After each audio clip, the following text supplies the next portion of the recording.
സംസാരത്തിൽ ശരിക്ക് സുന്നത്തിനെ പിന്തുടരണം. നബി സല്ലല്ലാഹു അലൈഹി വസല്ലം ഗീബത്ത് പറയാറില്ല. ഗീബത്ത് പറയുന്നതിനെ കണിശമായി വിരോധിച്ച മതമാണ് ഇസ്ലാം. പോരാ, ഗീബത്ത് പറയരുത് എന്ന് മാത്രമല്ല, ആരെയും തെറ്റിദ്ധരിക്കാൻ തന്നെ പാടില്ല.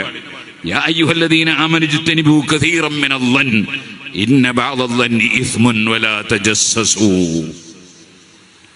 ആരെയും തെറ്റിദ്ധരിക്കാൻ പാടില്ല. ഞാനിങ്ങനെ പ്രസംഗിച്ചു കൊണ്ടിരിക്കുകയാണ്, ഒരു ഉദാഹരണം പറയാണ്. അങ്ങനെ പ്രസംഗിച്ചു കൊണ്ടിരിക്കുമ്പോൾ റഈസുൽ ഉലമ കയറി വന്നു.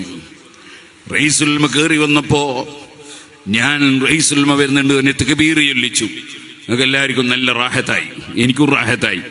അതേസമയത്ത് അങ്ങനെ ഒരു കാര്യം കഴിഞ്ഞ് ഉസ്താദ് നിസ്കരിക്കാൻ പോയിട്ട് വീണ്ടും വന്നു. നേരെ വീണ്ടും ഞാൻ തക്ബീർ ചൊല്ലാലോ, നിങ്ങൾ തക്ബീർ കേൾക്കാനാണോ വന്നത്?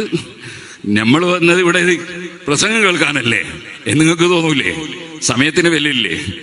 അപ്പൊ സുഹൃത്തുക്കളെ, ആദ്യത്തത് കാണാത്ത ഒരാള്, അയാള് സൂഫി വഴിയിലാണെങ്കിൽ അയാൾ തെറ്റിദ്ധരിക്കാൻ പാടില്ല.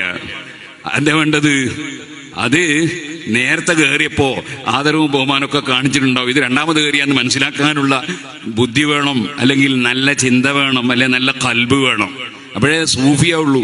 സൂഫി തന്നെ മൂലയിൽ നിന്നാ സൂഫിയാവൂല. അതിനെന്ത് വേണം? ഖുർആൻ പഠിപ്പിച്ച ആശയങ്ങളുണ്ട്. യാ അയ്യുഹല്ലദീന ആമനൂ ഇജ്തനിബൂ കസീറൻ മിനൽ-ളൻ. ആരെയും തെറ്റിദ്ധരിക്കാൻ പാടില്ല.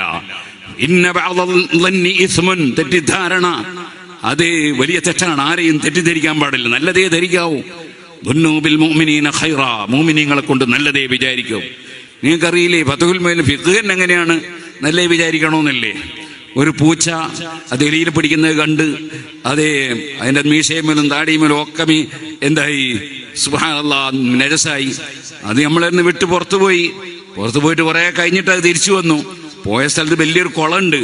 ഇനി ആ പൂച്ച വന്നാൽ ഫിഖ് അനുസരിച്ച് തന്നെ ബക്കറ്റിലെ വെള്ളത്തിൽ മുഖം കുത്തിയാൽ ആ വെള്ളത്തിന് കുഴപ്പമൊന്നുമില്ല. കാരണം അത് പോയ സമയത്ത് നന്നായിട്ട് മുഖമൊക്കെ കഴുകി ഒതുവെല്ലാം എടുത്ത് വന്നതായിരിക്കും എന്ന് വിചാരിക്കുക. പൂച്ചനെ പറ്റും നല്ല വിചാരിക്കുക.